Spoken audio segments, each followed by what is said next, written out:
as well as the abilities of the very worthy gentleman who have just addressed the House. But different men often see the same subject in different lights, and therefore I hope it will not be thought disrespectful to those gentlemen if, entertaining as I do, opinions of a character very opposite to theirs, I shall speak forth my sentiments freely and without reserve. This is no time for ceremony. The question before the House is one of awful moment in this country. For my own part, I consider it as nothing less than a question of freedom or slavery. Should I keep back my opinions at such a time through fear of giving offense? I should consider myself as guilty of treason towards my country and of an act of disloyalty towards the majesty of heaven, which I revere above all earthly kings. Mr. President, it is natural to man to indulge in the illusions of hope.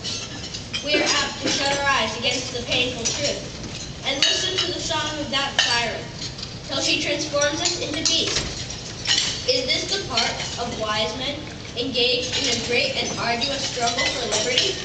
Are we disposed to be of the number of those who, having eyes, see not, and having ears, hear not, the things which so nearly concern their temporal salvation? For my part, whatever anguish of spirit it may cost, I am willing to know the whole truth, to know the worst, and to provide for it, if we wish to be free, if we mean to preserve inviolate those inestimable privileges of which we have been so long contending, if we mean not basely to abandon the noble struggle in which we have engaged, and which we have pledged ourselves never to abandon until the glorious object of our contest shall be obtained. We must fight. I repeat it, sir, we must fight, and appeal to arms and to the God of hope, since all that is left us. They tell us, sir, that we are weak, unable to cope with so formidable an adversary. But when shall we be stronger? Will it be the next week, or the next year? Will it be when we are totally disarmed, and a British Guard shall be stationed in every house? Shall we gather strength by a resolution and inaction?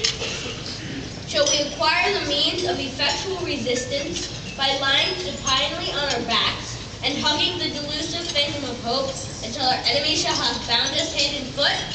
Sir, we are not weak. If we make the proper use of the means which the God of nature hath placed in our power, 3 millions of people, armed in the holy cause of liberty, and in such a country which we possess, are invincible by any force which our enemies can send against us. Besides, sir, we shall not fight our battles alone. There is a just God who presides over the destinies of nations.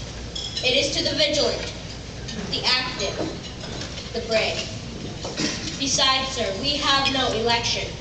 If we were base enough to desire, it is now too late to retire from the contest. There is no retreat, but in submission and slavery.